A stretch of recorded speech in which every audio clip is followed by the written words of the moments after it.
Bonjour à tous et bienvenue dans le second canal de la pièce du fond, l'émission où on cherche à savoir si les dessins animés c'était mieux avant ou si notre cerveau est un enculé qui entretient tout avec nostalgie pour nous faire oublier notre triste mais inéluctable glissade vers la mort. C'est un édito très précis, oui, j'en ai conscience.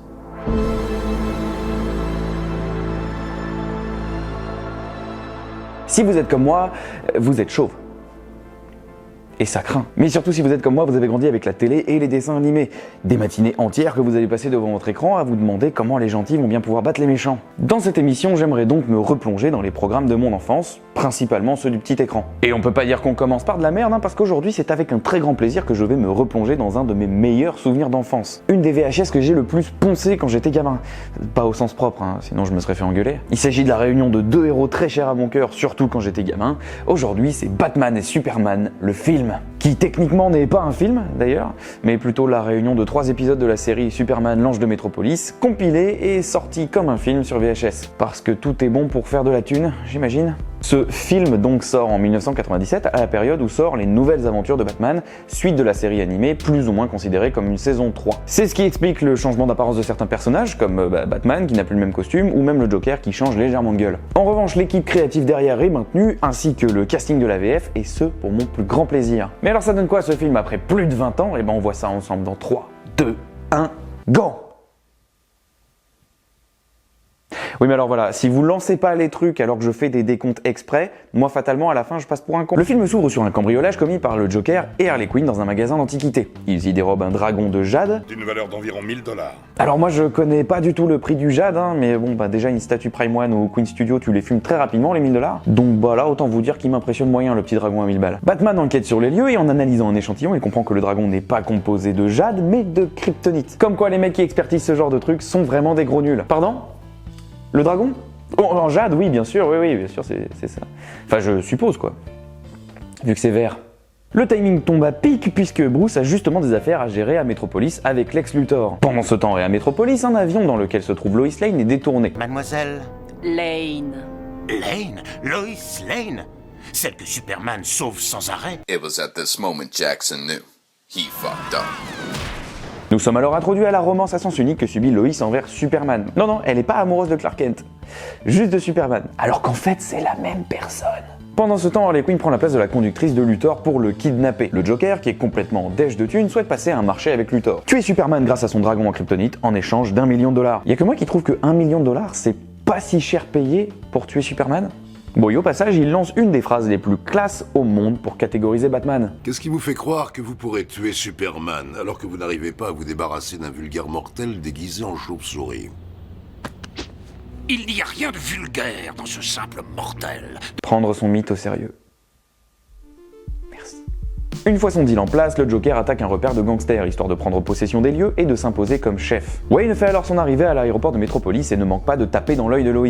Enfin, pas au sens propre, sinon ce serait pas très gentil. Il rend ensuite visite à Luthor, les fameuses affaires à régler à Metropolis. Wayne collabore en effet avec Lex pour mettre au point un robot araignée qui va révolutionner l'exploration spatiale. Des robots que Luthor s'est permis de décliner en armes, chose sur laquelle, bien sûr, Wayne pose son veto. Enfin, pas au sens propre, bien sûr, parce qu'il est venu seul. Le soir, c'est dîner romantique avec Lois qui trouve chez Bruce toute l'attention qu'elle ne reçoit pas de Superman. Peu après, il est temps pour Batman d'entrer en scène pour interroger un mafieux dans un bar à striptease au sujet du Joker. D'où qu'il est, qu'est-ce qu'il mijote encore comme guet-apens, enfin le genre de punchline que lance Batman quoi. L'interrogatoire devient assez musclé et Batman se bat en lançant des stripteaseuses sur ses ennemis. On est sûr que c'est lui le héros là, on est certain de ça. Superman intervient en essayant de calmer le jeu et Batman démontre qu'il a des burnes en adamantium en l'envoyant balader.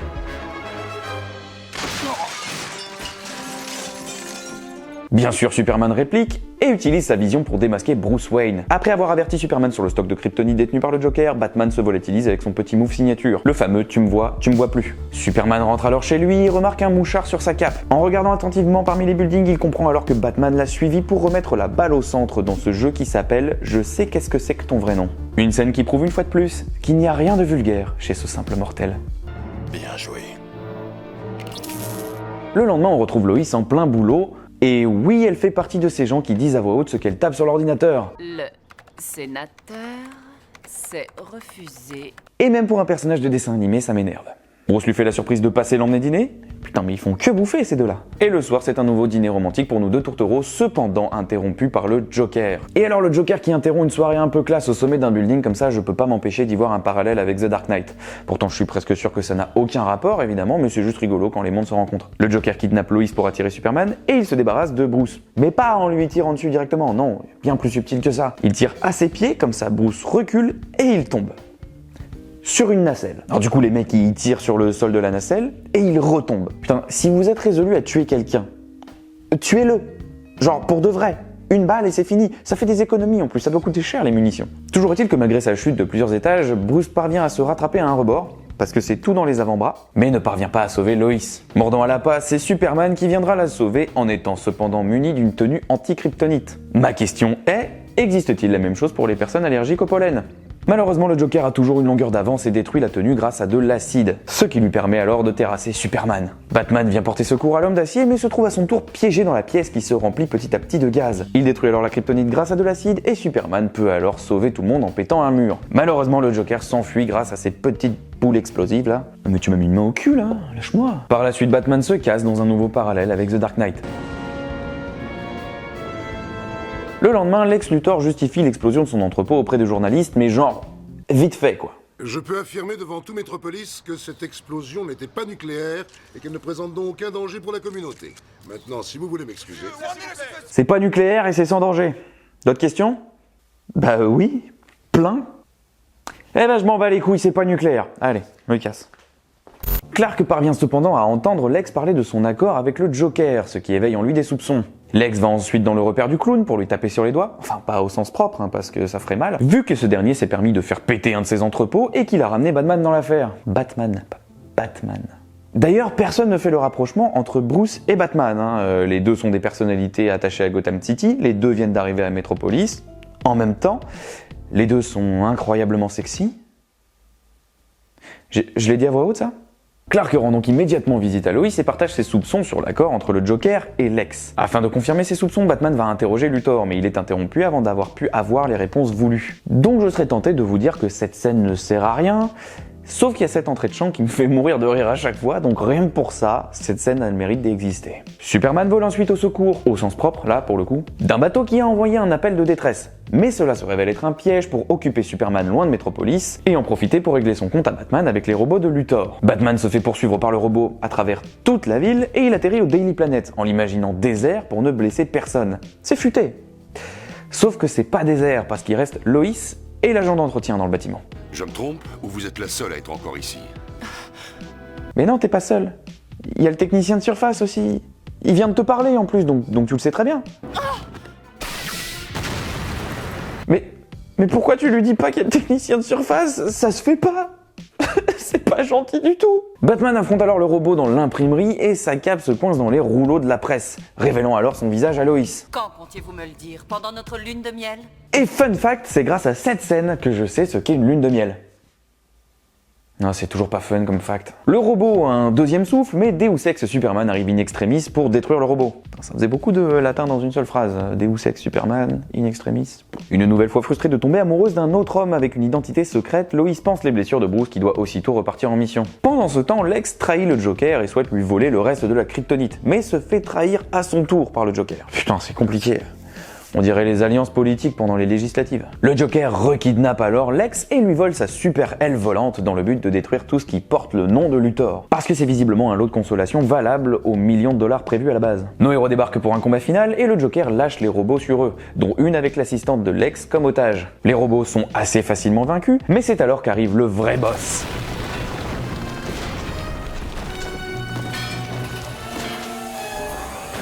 Un robot muni de la kryptonite lui permettant de dominer Superman dans un premier temps. Cependant, l'homme d'acier reprend le dessus grâce à la porte en plomb avec lequel il se fait tabasser et qui bloque les effets de la kryptonite. Comme quoi parfois ce sont nos obstacles qui permettent de nous élever.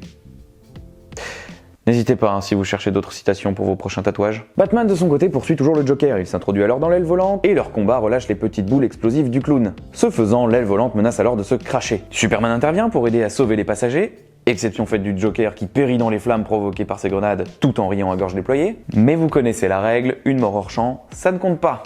Harley est arrêté, Lex est interrogé. Mais puisque je vous dis que c'était pas nucléaire, bordel de... Lois largue Bruce et le film se conclut sur un plan magnifique de Clark qui regarde Bruce regagner Gotham en avion. Et le film est terminé.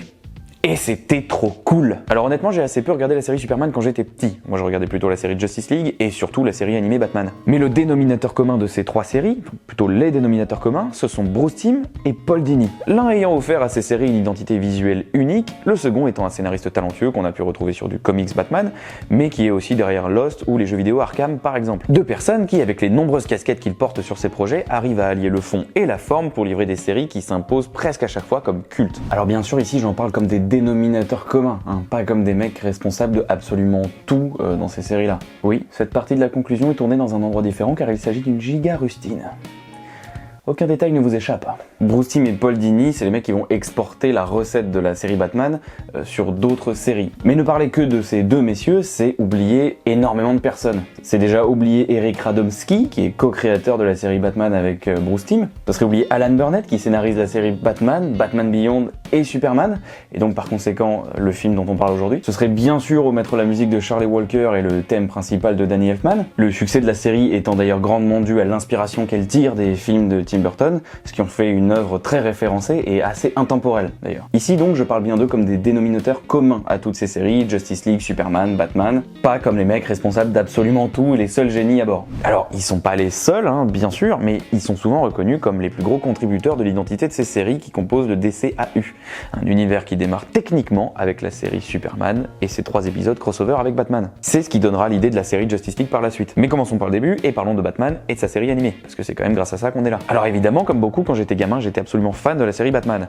Et en fait, encore aujourd'hui, je la considère comme la meilleure porte d'entrée pour découvrir le personnage et sa mythologie. Déjà parce que plusieurs aspects du héros y sont abordés. Il y a le côté détective, le côté créature de la nuit, mais aussi le côté milliardaire qui voit son meilleur ami sombrer dans la folie. Ensuite, parce qu'il y a de très nombreux personnages qui sont présents, que ce soit côté vilain ou côté sidekick des héros, il y a du monde dans cette série, putain. Il y a les personnages les plus populaires et les plus connus, mais il y a aussi des personnages un petit peu moins connus, un petit peu moins populaires, et franchement, c'est trop cool. Et tout ça, c'est sans parler des personnages qu'elle a créés, ou des trucs qu'elle a juste gravés dans le canon du personnage. Et donc non seulement les personnages y sont nombreux, mais je trouve qu'ils ont une vraie profondeur dans cette série. La série traite des thématiques assez sérieuses qui vont marquer les personnages de manière durable dans le récit. Le meilleur exemple de ce point de vue-là étant pour moi Mr. Freeze, qui trimballe avec lui quand même un sacré bagage de tragédie, quoi. L'identité visuelle de la série est incroyable, avec ce style gothique tout droit sorti de chez Tim Burton. La musique, c'est la branlée, et le doublage est d'une justesse sans pareil. La recette de cette série, c'est un très juste équilibre entre les nombreuses facettes de l'univers de Batman. Et mon dieu, mais qu'est-ce que ça marche bien! Donc cette série est un must, elle est considérée comme culte par beaucoup de fans, et franchement, c'est vraiment pas pour rien, c'est mérité 100 fois. C'est vraiment un truc que je suis très heureux d'avoir eu dans mon enfance. Et donc le fait de maintenir la même équipe pour les différentes séries de l'époque, ça a créé une cohérence dans le ton et dans le visuel qui est très appréciable,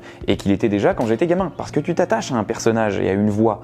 T'as envie de la retrouver. Je vous raconte pas comme j'ai eu du mal avec la série de 2004, justement pour ces raisons. Non pas que je sois contre le changement, mais c'est que du coup j'avais perdu tous mes repères. Peut-être que je me refasse cette série aussi. Dans mon souvenir, le Joker était dégueulasse. Mais revenons-en à notre question de départ, 20 ans plus tard, est-ce que ce film il est toujours cool? Bah sans surprise, oui. Déjà la recette Paul Dini et Bruce Timm étant maintenue, on est comme à la maison. L'identité visuelle, la musique, tout est là et c'est toujours aussi cool. L'animation est très chouette aussi. Par exemple les scènes de combat ou d'action notamment rendent très bien. Le scénario aussi, il est assez cool pour ce qui reste quand même 3 épisodes d'une série. On a un Joker qui cherche à renflouer les caisses en exploitant intelligemment les faiblesses des héros, on a du setup payoff et on a même un humour qui encore aujourd'hui fonctionne plutôt bien je trouve. Parce que si c'est une facette du personnage qui a tendance à s'effacer dans ses représentations à l'écran, le Joker ça reste un clown. Cynique et mafieux certes, mais un pro de la punchline quand même. Et sur cet aspect, le Joker de la série animée reste mon préféré, je trouve qu'il a de très bonnes vannes. César Carlini, mon vieux copain, je ne t'ai pas revu depuis...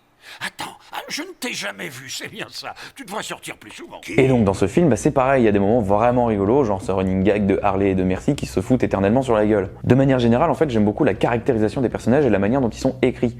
J'ai déjà évoqué cette très jolie réplique du Joker qui, pour moi, témoigne de la relation très spéciale que le Joker entretient avec son ennemi. Un mélange de respect, de crainte, de fascination et aussi à un certain niveau d'affection. Mais surtout, ce que j'aime beaucoup dans ce film, c'est que Batman est montré comme un putain de taré. C'est une facette du personnage pleinement assumée dans sa mythologie, mais Batman est un putain de déséquilibré. Ici, si Bruce Wayne est quelqu'un de plutôt sympathique, courtois et galant, Batman, il se bat en lançant des stripteaseuses, envoie chier Superman, Quand bien même ce dernier pourrait le broyer sans effort, il le chope et ça dégage. Et ça, c'est parce qu'il sait que l'alignement moral de l'homme d'acier l'empêchera de le tuer vraiment. Mais putain, c'est quand même hyper arrogant. On parle aussi d'un Batman qui interroge Lex Luthor avec la carte de l'intimidation et de la menace. Un Batman qui, quand on lui dit « Merci de m'avoir sauvé, je n'aurais jamais survécu sans vous », répond sans trembler J'en suis parfaitement conscient. avant de se barrer. On parle d'un mec qui se permet même de menacer Clark avant de regagner Gotham, si jamais il fait de la peine à Lois. Soyez gentil avec elle. Parce que je sais où vous habitez. Un Batman arrogant, menaçant et finalement relativement antipathique. J'adore. Il se permet même de se foutre de la gueule d'Harley quand elle pleure la mort du Joker. Votre chouchou doit être en miettes. Quel connard! J'adore les gens toxiques. Au-delà de ça, et mine de rien, le film traite légèrement de la difficulté à mener une double vie avec ce triangle amoureux entre Lois, Clark et Bruce.